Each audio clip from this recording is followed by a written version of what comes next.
Hi friends, అందరికీ నమస్కారం. నేను మీ చందుని.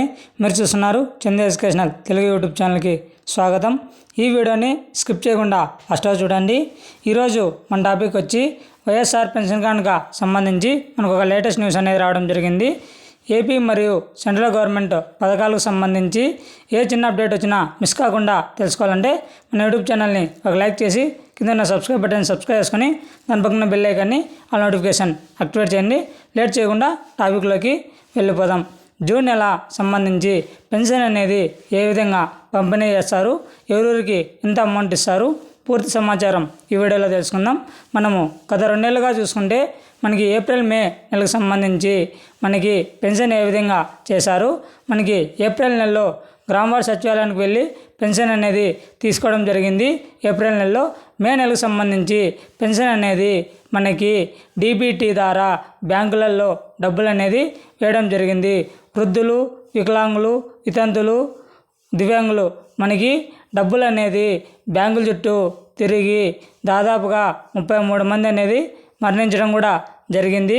ఈ వైఎస్ఆర్ పెన్షన్ కనుక చూసుకున్నప్పటికీ మనకి జూన్ నెలలో మనకి ఇంటి దగ్గరికి పంపిణీ చేయడం జరుగుతుంది. మనకి ఏ 2 పార్టీలైనా, ఇటు టీడీపీ కానీ ఇటు వైఎస్ఆర్ కాంగ్రెస్ పార్టీ కానీ, ఏ పార్టీ కానీ అధికారంలోకి వస్తే మనకి వాలంటీర్ వ్యవస్థ అనేది మనం రన్నింగ్ అనేది చేయడం జరుగుతుంది. ఏమంటే ఈ పెన్షన్ కానుక అనేది ఇంటి దగ్గరికి పెన్షన్ కార్యక్రమం చేపట్టడం జరుగుతుంది. మనకి మే 13న సార్వత్రిక ఎన్నికలు అనేది జరగడం జరిగింది. మనకి జూన్ 4వ తేదీ ఫలితాలు అనేది రావడం జరుగుతుంది. మనకి ఈ వైఎస్ఆర్ పెన్షన్ కనుక చూసుకున్నప్పటికీ జూన్ నెలలో మనకి ఉదయం 6 గంటల నుంచి మనకి సాయంత్రం 7 గంటల వరకు పెన్షన్ పంపిణీ కార్యక్రమం అనేది చేపట్టడం జరుగుతుంది. మనకి జూన్ నెల పెన్షన్ అనేది 1వ తేదీ ఇవ్వరు, మనకి 5వ తేదీ ఇస్తారు. ఎందుకంటే మనకి జూన్ 4వ తేదీ ఫలితాలు అనేది రావడం జరుగుతుంది.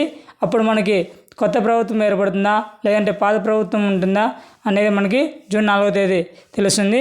మనకి ఈ పెన్షన్ కనుక చూసుకున్నప్పటికీ మనకి వైఎస్ఆర్ పెన్షన్ కనుక చూసుకున్నప్పటికీ 3,000 పెన్షన్ అనేది వృద్ధులకు ఇస్తారు. తర్వాత చంద్రబాబు టీడీపీ పార్టీ అధికారంలోకి వస్తే మనకి వృద్ధులకు వచ్చి 4,000, వికలాంగులకు అనేది 6,000 పెన్షన్ పంపిణీ కార్యక్రమం అనేది చేపట్టడం జరుగుతుంది. ఇది మనకి లేటెస్ట్ అప్డేట్స్ అనేది రావడం జరిగింది. ఇలాంటి మరిన్ని లేటెస్ట్ అప్డేట్స్ కోసం మన యూట్యూబ్ ఛానల్ని లైక్ చేయండి, షేర్ చేయండి, సబ్స్క్రైబ్ చేసుకోండి. Thank for watching video. జై హింద్.